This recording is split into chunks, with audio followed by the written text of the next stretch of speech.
looking at the lineup for the combine this afternoon, and naturally there has been a number of positional changes made from the team you would have seen in the press, but also they've lost a player in Hayden Lumsden. The youngster has got a bit of knee soreness, so Butler comes in for his game this afternoon. DiIulio and Griffiths will go onto the bench. Brendan Griffiths, prodigious goal kicker last season, struggling a bit, so he'll be running off the bench today. And Mark Eames, who started off in a back pocket last week, then went forward in that last term to kick 5 goals, is starting off in the back pocket again today. Well, really, that last quarter last week has got everybody talking. From 70 points down, the combine got up to lose by just 9 points. It looked like they were thinking it was their last chance to play in the finals. I asked their coach, Graham Layden, if he still holds out some hope of being there in September. We've never ever lost hope, Peter, of playing in the finals, and that's been our first objective for the year, to make the 5. And I mean, after that it becomes a 5-team competition, but certainly we've got the job ahead of us, and obviously we can't afford to play for 3 quarters like we did last week and leave it to try and win it in 1. It's just not on at this level of football. Well, Dandenong have had a terrific season. What are their strengths, do you think?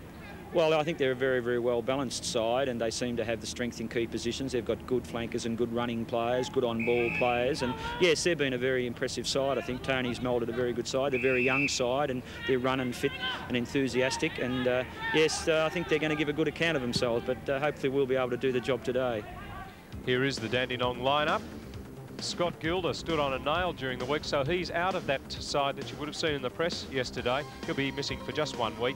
Sean Mullane has got a bit of knee soreness as well, so Heath Mead will come in for him.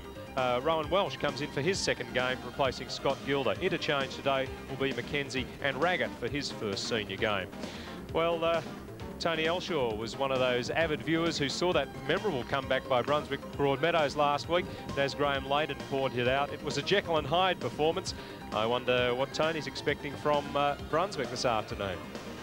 Yes, Peter, I certainly tune in every week to see what I can find out about the opposition, but yeah, it was an interesting game, wasn't it?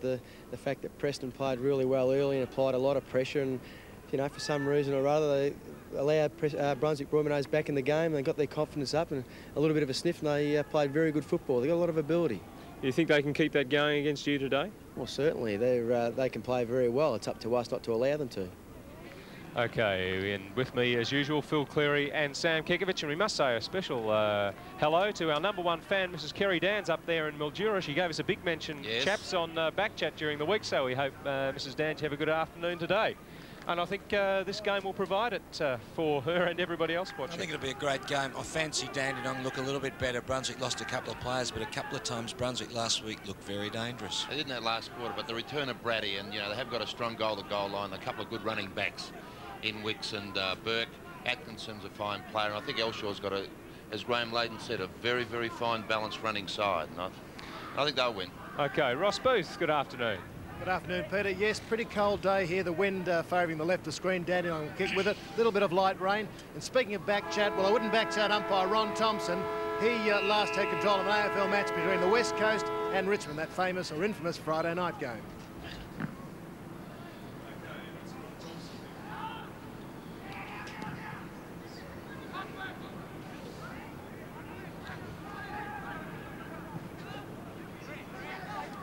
Yes, Clark at centre half back. That's going to be an interesting clash between Clark and Brady. Clark did so very well last week against all odds.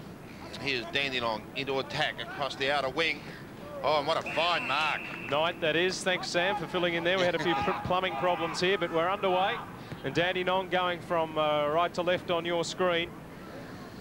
And really, that mark should have been pulled down. Could have been a free kick as well. This is Clark for Brunswick Broadmeadows. Connell under pressure and finds the boundary line pretty well. Well read by Callender, stayed down. And Knight's in everything. He is, but that's not him. That's Marshall, Justin Marshall. Breeze is coming over to this side of the ground, and that's where the majority of the players going. Milligan's been paid the mark. Connell thought he had a hand on it. Is Darren Burke going through? Oh, beautiful pass, and Brady accepts it gratefully. Craig Brady, the former Sydney Swan, about 40 metres out from goal, directly in front, and should kick it to get the red legs off to the perfect start, coming up to the 4-minute mark of the first quarter. Thank you. All clear. Just fades off a little bit against the breeze, but after it had passed through the goal, so good start for Dandenong. A straight goal. Brunswick Broadmeadows yet to score. It's a fine leading forward, Brady. You know, whilst his strength is obviously overhead, but he's got a lot of pace for a big man, and McAllister will certainly have his hands full, and it's imperative that the players further afield restrict the Dandenong smaller brigade of delivering the ball as we see it on screen now. That was just the perfect delivery to a forward, that. Good control. And of course, Brady, Phil, can kick the ball a long way, and he's an accurate kick. Good defensive work. Right, another chance. No support. He's forced to kick. Oh, and does it quite well. Reed, pressured, gets away, averts the runner, and sends it a fine pass to Drain. On the overlap is Bone. Now with a sleeveless sweater, with a kick not so good. Marshall misjudges it. Oh, there's a free kick. To Danny Butler. Well, he was sort of signalling the free kick before it even came. I think you could see what was about to happen. Danny Butler. Safety pin. What's he saying? Safety pin. That must be his nickname, is it? Or just move the distance of a safety pin. Anyway, Butler for Brunswick's first goal. Nicely done. No worries about the non-vertical post there, Sam. No, Ross. It certainly took a long while coming. They have squandered a number of opportunities, and I guess the chief culprit at the moment is young Bone. He's squandering a lot of possession. He's getting the ball, but just doing nothing with it. And here we see on screen Butler coming to the ground, and I think God Leapson realised what was about to happen, but... And Duggan takes the kick. Davis, fine mark. Got a good pair of hands. And that is a bit of frustration from Burke on him. Here goes Bone. Can he get a little bit closer to goal this time? No, he was closed down, so a little chip. Griffiths, good vision. And Connell couldn't hold it. Well, pass just a little bit too long, but Patolo can make up for it. They've got their second. And now the difference is 2 points in favour of Dandenong. Just 4 goals kicked in 27 minutes of football by these two sides. Lucky to get that, Phil, weren't they? Oh, making so many errors. Like the Siren was going to go, Phil. passes here, like Brendan Griffiths passed it over, and Connell should have taken the mark, falls over. But Loris Patolo, you can bet that the kick will be good when he gets hold of it, and straight through. Bones' pass, we didn't see it on replay there, but his first pass should have found his target. Would have been an easy goal. If you ever played with anybody or known anyone who didn't like a goal? I nearly knocked one of my teammates out one day for being selfish. Well, you were the guy that was free, were you? Well, I was on my own in the square. Names? Graham Melrose. Griffiths long. And here's a chance for a goal. Drains marked 40 metres out, straight in front. Didn't quite knock him out. I did vent my anger at him. Yes, he's a rover. Well, I could excuse him for that. This goal to put the Combine in front, and Drain has done it. Third goal for the Combine. And the first goal of the quarter after 19 minutes. He's got a touch of class, that Drain. Yes, he really went back confidently, didn't he, Sam? It gives you the impression he's got time. Players that have got time invariably have got skill. And he's the player that always gives me the impression of plenty of time. Well balanced and... Knocked away from Mackenzie. DeLuey. Brady. D'Ulio has come on. VFA under-19 rep. Oh, fine tackle there on Knight. Good running from Brady. Elshaw bending it back to the edge of the square. Welsh won't get there. Hodgkin almost. Milligan a goal. Through the legs of the goal umpire. And that goal quickly answered. We've had a spate of goals, 2 in a minute. And he's playing well, Milligan. You know, he was a fine forward for them in that first quarter, and now he's playing at centre-half back, or I suspect on the ball and a kick behind the play. I think Hodgkin really should have taken this mark. Didn't get the hands balanced right, and there she goes. It costs a goal. Earlier in the year, as Atkinson starts the ball rolling out to Elshaw. He got it to Wicks, but it's going to come back again. Mark taken here by Connell. Then the Could-have-beens talk to the Preston. Captain coach Neil Jordan is right. Gets Brunswick forward, and big chance here. Bone nipping in, and they could have the lead at half-time. The Wicks directly in front. The Rovers about 30 metres out. 17th possession for Simon Bone. He really wants to make this one count.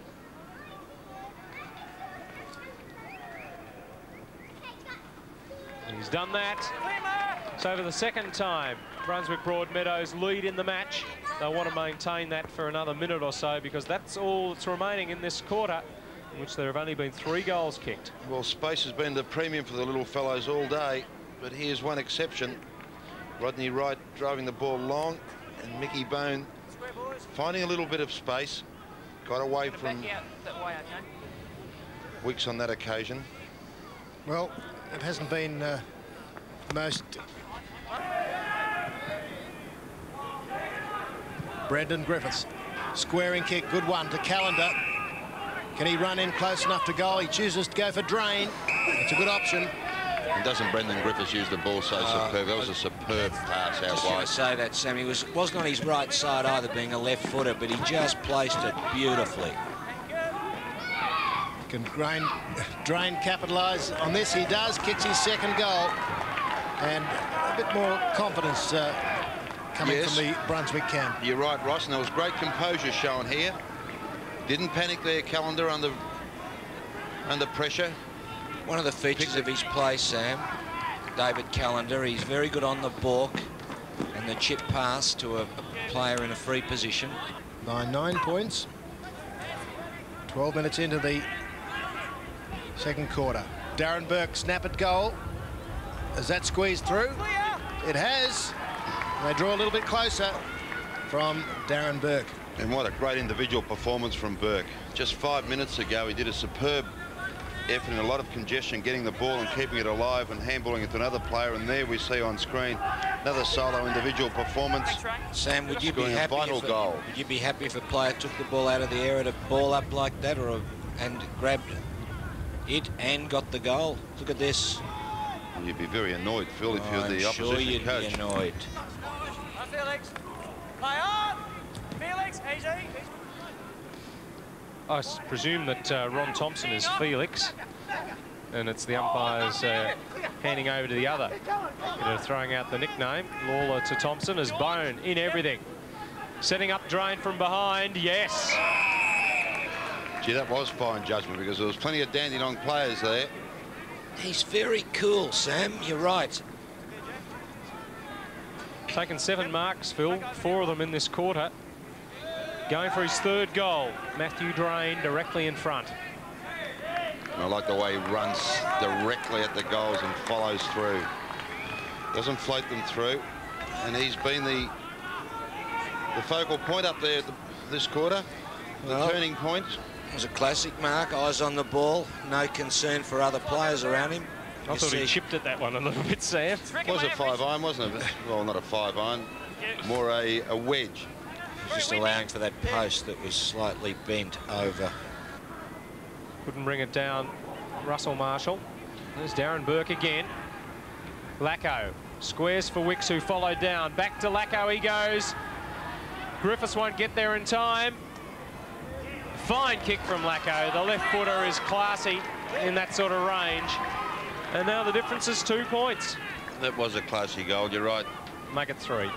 Peter Lacko, who's been a fine player all year until injury cut him down, resulting in missing a couple of games, but he's fought his way back, and on this left foot, you know, a superb goal under pressure from about 40 metres, and that was a vital one for as far as Dandenong were concerned. It's interesting that Dandenong have moved Russell Marshall to the forward line, obviously concerned about the fact that they're not scoring enough goals. They need a bit of attack.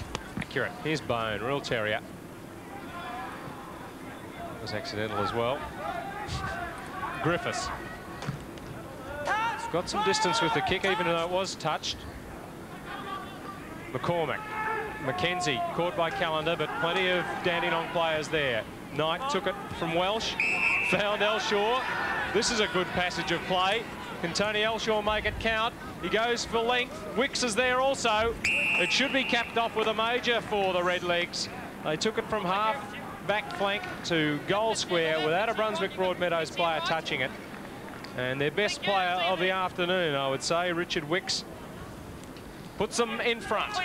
His first goal, 24 minutes almost into the 3rd term, and a 2-point lead. It was a very smart play by Tony Elshaw. We'll see it now on the screen, I fancy. You see him head off there. He's going to pass the ball to Brady, but then realises the lead's cut off, and that's very good. Throws it on the left foot, places it on the left foot, and there it lands with Wicks right in the square. Mackenzie's tackled. Gets out of trouble with McCormack. Milligan loose. Danger for Brunswick Broadmeadows. Inboard is support. Burke to Elshaw. Could goal himself this time. Onto the left foot. And does so. Great play. Well, there's nothing like a captain coach to lift your side, and that's what Elshaw's done in toto. Been very quiet in the first half, but in the last minute of play, he's been instrumental in the last 2 goals being scored, and this one he's done solo. And displaying strengths on both sides of the body, normally a right foot kick, and that time on his left foot. 8-point lead for Dandenong, though. There's Mackenzie again, out in front of Darren Burke. Ball should come up to him now. Callender after him. Lead from Brady is fast and straight, and the pass likewise. Copybook forward play. Well taken, Phil, wasn't it? Arms outstretched. It's the way to do it. Heard Ron Barassi talking about that this morning on the radio. Now Brady going for number 3. That was ramrod straight and very timely too. A 14-point lead for Dandenong at 3/4 time. Craig Brady's third, 26th possession from Darren Burke, who threaded the pass to him. And there's the pat on the head for number 26, Darren Burke. And they all of a sudden clicked with about 10 minutes to go in the quarter and showed us why they are up in 4th position on the ladder. And a 14-point lead after a 3-point deficit at halftime. Brunswick Broadmeadows got the first goal of the quarter, but Dandenong getting back in the groove. For them, Brady, those 3 goals, singles to Darren Burke, that's number 2 for Dandenong. Milligan has 1, Lacko 1, Elshaw and Wicks the goal kickers, while for Brunswick Broadmeadows, Drain 3, singles Butler, who won't play again in this match, Bertolo and Bones. So 3/4 time, 14-point leaders are the Redlegs. The game is still open. We saw what Brunswick Broadmeadows did in the last term last week. Can they do it again? But at least do something positive. Not going down at all. Let's make sure that we win this game out of the centre bounce from the start, knock the score off with the first 2 goals, and then just keep running and attacking. Keep running and attacking and kicking to the leads and kicking to the spaces. We're still far too slow going back and pumping the ball high in the air. Guys up the floor have got to be more disciplined in their leading and creating space, and then filling up the space behind them, and then running wide and running left and running wide. We still go back too slow to kick the ball. Graham laid it there, and that's probably what Dandenong did. Their leads were very good, and in that last 10 minutes of play, and I guess Brunswick are going the same way they went in the last quarter last week. So The centre wing, Eames at the back, Davis and Duggan. Right. Waited for it. Brunswick have the numbers, but Marshall's stolen it. Brady in front. Couldn't trap it. McAllister seems to take a long time to pick up the ball back there at full back. Jimmy. High ball out for Davis. Up a mile, but it's all Dandenong at the base of that pack. 1 is Atkinson. Into Lacko. Looking for someone to give it to. McAllister had 2 free players on his left in that last exchange and chose to kick the ball high on the right, and I think that was an error. Turned back into play, Phil. You're thinking the same thing. Well, Andrew Lacko kicks his 2nd goal into the breeze on the impossible angle. You're right. It's very difficult, I guess, to be critical of players in a pressure situation, but McAllister did have options on his left-hand side if he had continued to run with it, Phil, as you mentioned. Yes, there were 2 Brunswick players free for the handball and went back and put the ball up in the air, and that's a goal that they just didn't need to have kicked against and made it very difficult. Bone amasses his 30th possession. Unguarded McConkey. Justin Marshall to Darren Burke.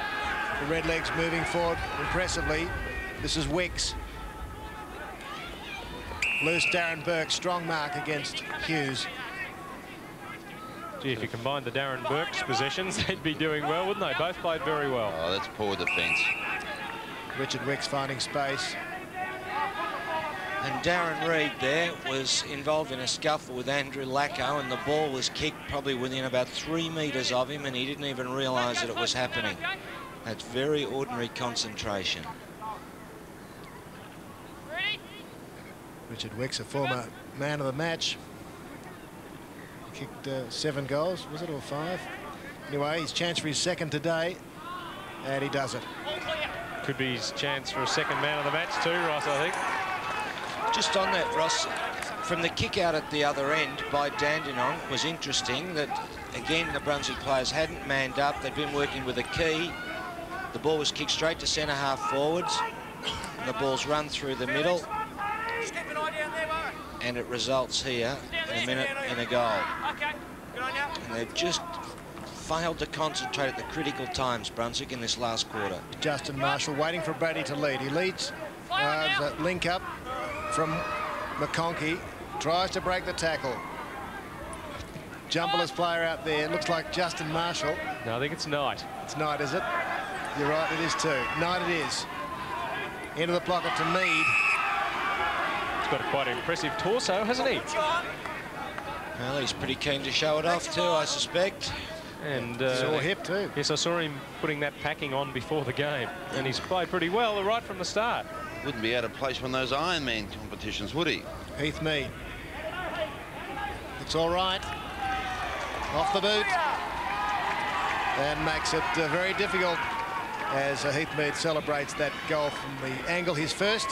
Been a busy little rover. I'm so happy to see Heath Mead kick that goal too. I'll tell you for why. I was analysing Dandenong, and one player I selected as not fitting into their pattern of play or conforming was Heath Mead, because he's got that individualistic trait, and at times he gets in the way and he doesn't read the play correctly. But, you know, that just might give him a bit of confidence and make him feel as though he's one of the boys. But he's got a lot of ability, a lot of pace, and a lot to offer if they can only harness that bit of exuberance. Duggan thinks about chipping it to Diulio, changes his mind. Up high is Callender, and he has been a very good player, the captain. And look at the blood streaming down the side of his face. He went down earlier and appealed for a free kick and was pinged for holding the ball, but I think he might have a stitch or two on the back of the head to be inserted tonight. 20 possessions to the captain. And it'd be fitting if he did major. And he does. David Callender. It's Brunswick's first goal for the quarter, Ross. 11 last week. Just a solitary major this quarter. And Callender has fought hard. Been a good display of character by the skipper. Good talking there. The ball left for Reid. Eames hasn't had the effect that he did last week in the final term. Drain. Callender, who's going by. He has to go back to Eames. Player loose at half forward. You could hear him calling for it, right? And they really need a goal from him here. 30 seconds away from time on. And if he doesn't register a major, all hope has gone for the Magpies.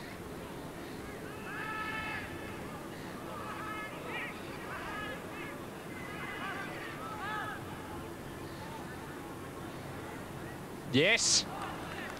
Well, they keep hanging in there. 21 points is the difference. We've played 25 minutes. That won't change nothing. Oh, 3 quick goals. They're home. David Callender there, you can see the blood down the right-hand side of the face. Over to Eames, chip into Rodney Wright at 50. And a good goal. Milligan's tap taken by Bartolo. Hasn't had much influence on things. McAllister either. Diulio. Can he get the handball over the top of Knight? Eames. Knight, tenacious. Darren Burke backs himself and caught by Diulio. Momentum took him into the back of his opponent. Advantage played. Justin Marshall with the last kick of the day. Dandenong have seen off a determined Brunswick Broadmeadows.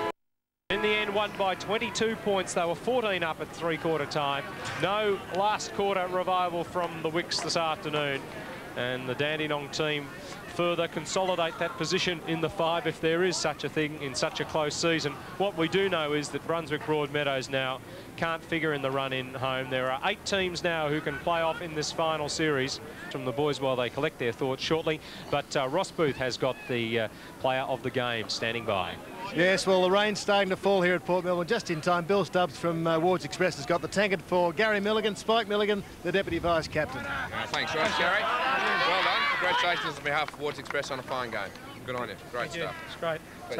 Well, what did Tony Elshaw say to you? Congratulated you on a fine game. It must be when he chucked me in the ruck, you know. He said I might have a run in, ended up running. It was good. So well. You're known as a very strong competitor. Yeah, I like being strong here. Yeah, I like it pretty hard. It's good. A number of strong marks today and a bit of work in the ruck because Warwick Green's out, of course. Yeah, he'll be back next week. I might lose my spot, I think. No, I don't think, not after today's performance. You've been very consistent. So it was a funny sort of a game, wasn't it? Neither side could break clear. No, I thought we'd go, because we usually start well and we didn't start well today. I thought, you know, in for a pretty hard game. But as it turned out, we stuck to it and we come home winners. Well, you're glad they didn't mount a last quarter like last week. Did you watch it? No, I watched the game last quarter. The last quarter last week, I was a bit worried. But I knew the boys stick together and keep it up and do well. Right, now I've forgotten again, as last week, I've forgotten the keys to the Mazda. Now you live in Dandenong, so Aidan Toomey's pleased about that. You won't drive it too far away. But well done, great game. The keys to the Mazda and the Wards Express tankard. I'd like to thank Wards Express and Mazda. Thanks for great awards. Thanks a lot. Spike Milligan, man of the match. Can I just say something? Yes, just like to tell Ian Barry to get well in hospital. Okay, Ian Barry, get well in hospital. Yes, we second that. Ian, the trainer at Dandenong, I'm sure he's come on a little bit after that performance today, though we would have been worried at half-time shortly. Let's go down to the Dandenong rooms and Ross Booth. Well, we've got Tony Elshaw, the captain coach of Dandenong, and he's just spoken to the boys. All eyes were on him, so they're not getting carried away with that win.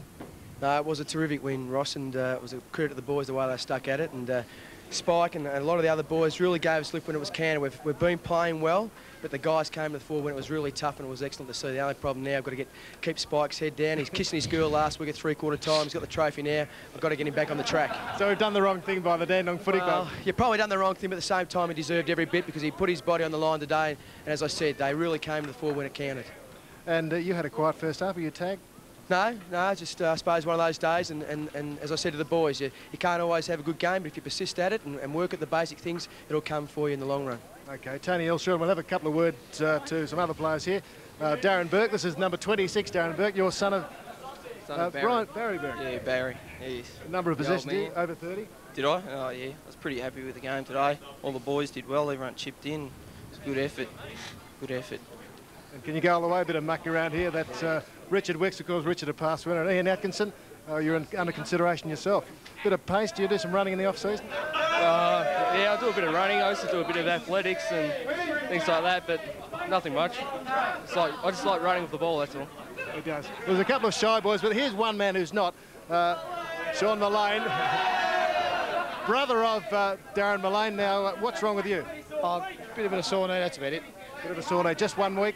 Yeah, just hopefully back next week. Hi, Mum. Happy birthday for yesterday, too. Thursday. Happy birthday, Mum. Now, Daniel, can they go all the way? Make the grand final? I think we're a big chance here. Phil Cleary, you better watch out because we're on your tails. Now, does Tony Elshaw have trouble with you on the track as well? Never. No, always on the track. I'm keen. Yeah. OK, well, the boys down here, the Redlegs pretty happy. Some quiet ones and some not so quiet ones. But anyway, Dandenong, happy winners down here. I think, Ross Booth, you deserve all the problems you're getting down there with that shirt this afternoon. Some very interesting matches there. Preston, they won't find it easy against Frankston down there. Box Hill, who we'll be seeing next week against Werribee. That's our live game from Box Hill next Saturday afternoon, 2:15. Late start. Note that after the rugby. Let's talk to you then.